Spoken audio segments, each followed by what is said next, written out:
Hey guys, Coach Ben here, BigBenches.com, and today I'm going to talk about the benefits of the Spoto press for benching. Now, what is the Spoto press? Why do we call it the Spoto press? Well, the Spoto press was popularized by Eric Spoto, who, of course, is a world record raw bench holder. So he pressed, I believe it was 722 in a meet, and that was the world record for a raw bencher until Kirill came in and blew that out the water with a super smooth, like 736, something like that. But Eric Spoto, fantastic bencher, the size of his arms, massive, strong triceps, and he popularized this movement. Was it around previous to him? Absolutely, but he's the one that really got it popular in powerlifting circles, therefore the Spoto press. Why is this beneficial? Because you are stopping the load of the bar and the weight before it touches your chest. So what typically happens with lifters, I'll show you this right here. What will typically happen and why you don't get as big of a training effect as you should, why you don't gain strength as quickly as you should, is because when lifters pause on their chest, right, they'll come down and they let the bar rest. So say you're handling, let's just say 225. Okay, right? So if you bring the bar down and you stop just above the chest, you're handling that whole 225. If you let the bar sink into your chest a bit while you're pausing, even if you stay in a good position but you deload some of that weight, maybe you're handling 175 off the chest, let's just say.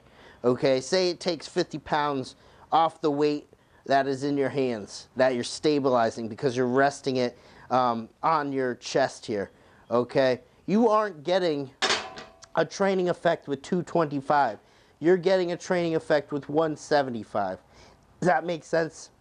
So the Spoto press, literally you can stop this bar at any point. The Spoto press is just the fact that you are stopping the entire weight of the bar. So wherever you want to stop and hold for a pause is up to you. Now what I recommend is always keeping it low. What I like to do is call this a t-shirt press.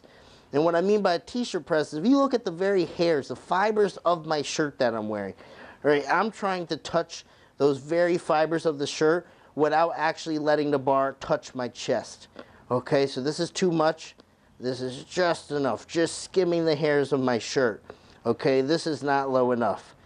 All right, so that's where I would like to stop this movement. I do a very low Spoto press because oftentimes raw lifters want to strengthen this part of the range of motion right here, the ability to press explosively off the chest. All right, but if you have a sticking point, say mid-range, say you get stuck often right here, and you have a really hard time pressing from this position, go ahead, Spoto press to that position. You know, come down, keep it more of a mid-range type of thing, handle that entire weight, and then boom, fire it back up. Okay?